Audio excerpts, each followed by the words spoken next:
Corona की मार है, चुनावी साल है, कैसा होगा आम बजट, ये सबसे बड़ा सवाल है।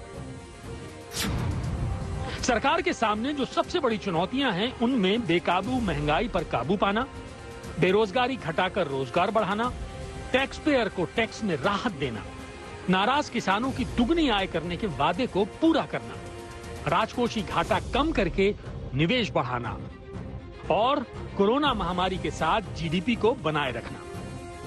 ये सबसे बड़े चैलेंज हैं। साल चुनावी है, इसलिए सरकार से लोगों की उम्मीद भी हाई है। आज की वैश्विक परिस्थिति में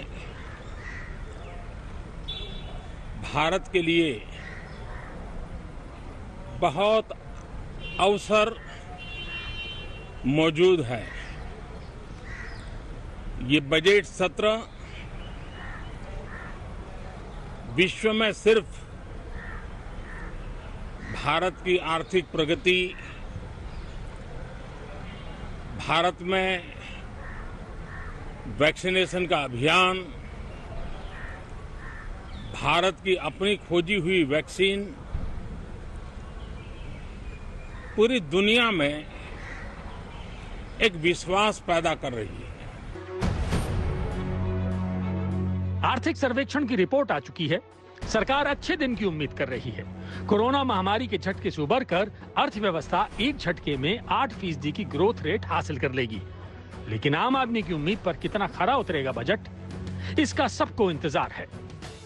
इकोनॉमिक सर्वे अच्छी बातें बता रहा है। सबसे पहली बात तो यह है, अगले साल जीडीपी ग्रोथ 8 से 8.5% रहने की उम्मीद है, जो कि काफी अच्छी है, बिकॉज उससे हम दुनिया की फास्टेस्ट ग्रोइंग इकोनॉमी बनने की संभावना रखते हैं। तो इकोनॉमिक सर्वे ऐसा है जो उत्साहित करता है और देश की इकोनॉमी की अच्छी तस्वीर हमारे सामने आ रही है। दूसरा, इकोनॉमिक सर्वे में यह हो रहा है क्लियर कि फिस्कल स्पेस है सरकार के पास, यानी कि सरकार के पास कुछ मौका है लोगों की यानी पब्लिक की मदद करने का।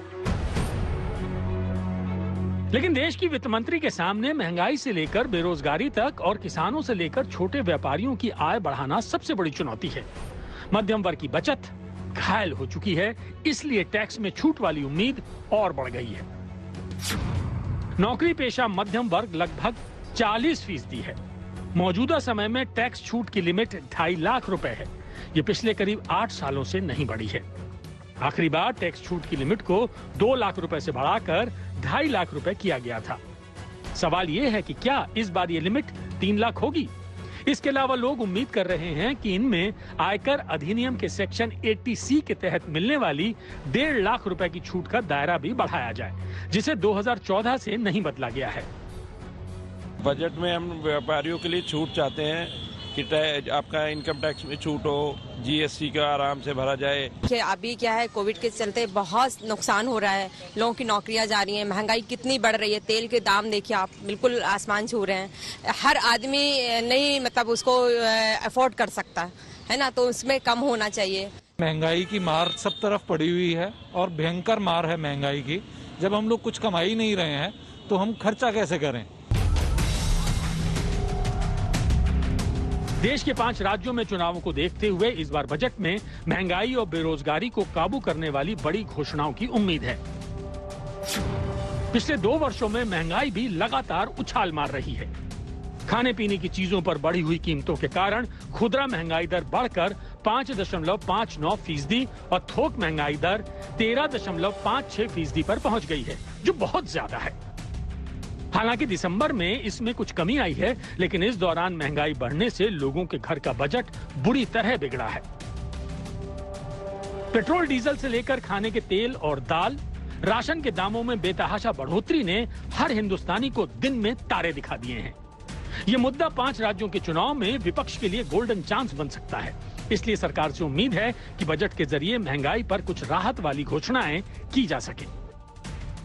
हमें उम्मीद है कि ये आने वाली बजट ग्रोथ ओरिएंटेड होगी और फिक्की की तरफ से यही एक्सपेक्टेशन है कि ये 3 बकेट में यानी कि रिलीफ, रिकवरी और रिफॉर्म में इस बजट को देखा जा सकता है। बेरोजगारी के मुद्दे पर सरकार विपक्ष के निशाने पर पिछले कई वर्षों से है, लेकिन कोरोना महामारी के बाद बेरोजगारी की दर ने सारे रिकॉर्ड तोड़ दिए हैं। वो तेजी से बढ़ी है। Centre for monitoring Indian economy यानी CMIE के मुताबिक देश में बेरोजगारी दर अभी 7.9% है।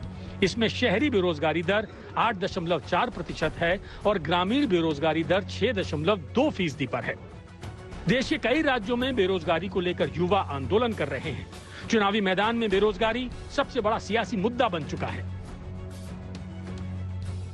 ऐसे में सरकार के सामने बेरोजगारी दर को कम करना बड़ी चुनौती है। इसके लिए वित्त मंत्री को बजट में ऐसी घोषणाएं करनी होंगी ताकि देश में रोजगार बढ़ाया जा सके।